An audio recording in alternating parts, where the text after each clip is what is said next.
চলো বন্ধুরা, আজকে তোমাদের সাথে ছোট বড়দের জাঙ্গিয়া প্যান্ট শেয়ার করব একদম সূত্র সহ কাটিং স্টিচিং। ঘরে থাকা ছোট ছোট টুকরো কাপড় দিয়ে কিন্তু তোমরা এই প্যান্টটা বানিয়ে নিতে পারবে। কেনার আর কোনো দরকার নেই, তোমরা বানিয়ে কিন্তু পরতে পারবে। তো চলো ভিডিওটা শুরু করা যাক। আমি 4 ভাঁজ করে কাপড় নিয়েছি, মানে 4টে ভাঁজ করা রয়েছে। জয়েন্ট সেট আমার হাতের দিকে রয়েছে, অপর সাইডে খোলা সেট রয়েছে। এখানে আমাদের একটা মাত্র মাপের প্রয়োজন হয়, যেটা হচ্ছে হিপের মাপ। শুধু হিপের মাপ নিয়েই কিন্তু আমরা এই প্যান্টটা কাটিং করব। তো সবার প্রথমে ঝুল নেব। তো এখানে হিপকে ঝুলের মাপটা কিভাবে নিতে হয়, হিপকে 3 দিয়ে ভাগ করবে, যেটা বেরোবে তার সাথে 1 ইঞ্চি যোগ করবে। তো আমার এখানে 36 রয়েছে, 3 দিয়ে ভাগ করলে 12 এসছে, 1 ইঞ্চি এক্সট্রা, মানে টোটাল আমি এখানে 13 ইঞ্চি নিয়েছি।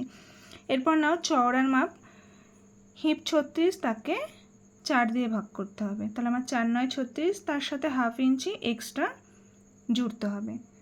এরপরে দেখো দাগগুলো এইভাবে বক্স করে নেব। সূত্রগুলো ভালো করে মনে রাখো, তাহলে তোমরা যে কোনো সাইজে প্যান্ট তৈরি করতে পারবে। এরপরে দেখো নিচের চওড়াটা, এখানে কিন্তু তোমরা হিপকে 12 দিয়ে ভাগ করবে।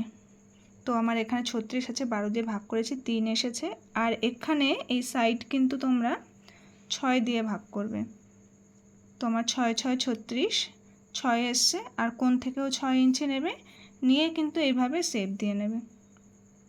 তো এখন কাটিং করে নিচ্ছি। আমার এখানে ড্রয়িংটা হয়ে গেছে। তালপাট কাটিং করতে হবে কিন্তু সামনের পাটে, যেভাবে আমরা ব্লাউজে কাটিং করি তালপাট, ঠিক সেভাবে কিন্তু তালপাটটাও কাটিং করে নিতে হবে। তো আমি এখানে পুরোটা কাটিং করে নিয়েছি।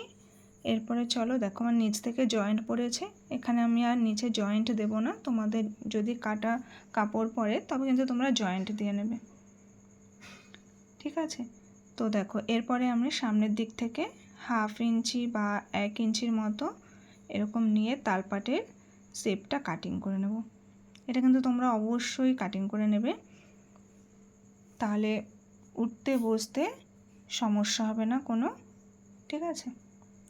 তো দু সাইডে একই রকমভাবে তালপাটের কাটিংটা করে নেবে। ব্যাস আমার এখানে কাটিং কমপ্লিট। এবার চলো সেলাই করে নেব। তো এইভাবে কাপড়ের ভাঁজটা খুলে নিলাম, নিয়ে এখানে প্রথমে সেলাই করে নেব। একটা ভাঁজ দিয়ে সেলাই করতে পারো, কোনো অসুবিধা নেই। তো এইভাবে পুরোটা সেলাই করে নেব, দু ধারে একই রকমভাবে সেলাই করবে।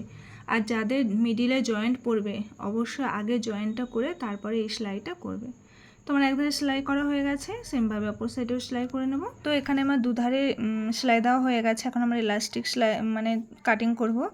তো দেখো এখানে 2 ভাঁজ রয়েছে কাপড়টা, আমি 1 ভাঁজের মাপ নিয়েছি। তো আমার এখানে 11 ইঞ্চি এসে তার সাথে 5 ইঞ্চি যোগ করব, তাহলে আসবে 16 ইঞ্চি। 16 ইঞ্চির দু পায়ের জন্য ইলাস্টিক 32 ইঞ্চি কেটে নেবে। এবার হচ্ছে আমরা ইলাস্টিকটা অ্যাটাচ করব। তো দেখো ইলাস্টিকটা প্রথমে এরকম নেবে, নিয়ে একদম মাথার থেকে সেলাইটা করে অ্যাটাচ করে নেবে, যাতে টানলে পরে না বেরিয়ে আসে, ঠিক আছে। তো এইভাবে টেনে টেনে একদম ধার বরাবর সেলাই করে নেবে, একদম যেন ইলাস্টিকের ওপর সেলাইটা না পড়ে। তো এইভাবে পুরোটা আমরা সেলাইটা করে নেব। একই রকমভাবে অপর পাশটাও সেলাই করে নিয়েছি। এরপরে দেখো সাইড সেলাই করব। তো ভালো ফিনিশিংয়ের জন্য প্রথমে তোমরা সোজা দিকে একটা সেলাই দিয়ে নেবে ধার বরাবর, তারপরে উল্টো করে আবার একটা সেলাই দিয়ে নেবে। এরপরে কোমরের এলাস্টিকটা অ্যাটাচ করব। তো তার জন্য আমি একটা ঘর তৈরি করে নেব, আর 2 ইঞ্চির মতো ফাঁকা রাখবো যেখানে আমরা এলাস্টিকটা অ্যাটাচ করব, ঠিক আছে। আর গার্ডারের হচ্ছে মাপটা যেভাবে আমরা পায়ের মাপ নিয়েছিলাম গার্ডারের, ঠিক সেভাবে নিয়ে নেবে, ঠিক আছে। দেখো আর প্যান্টটাকে 2টো ভাঁজ করে রেখেছি। তো 1 ভাঁজের মাপটা নিয়ে তার সাথে 5 ইঞ্চি যোগ করে দিয়েছি। তোমরা এইভাবে করে নেবে, তাহলে প্যান্টটা একদম রেডি হয়ে যাবে। আর কেমন হয়েছে ভিডিওটা অবশ্যই কমেন্ট করে জানাবে, ভালো লাগলে একটু শেয়ার করে বন্ধুদের সাথে শেয়ার করে পাশে থাকবে। তো এখনকার মতো টাটা, দেখা হচ্ছে আবার নেক্সট কোনো ভিডিওতে।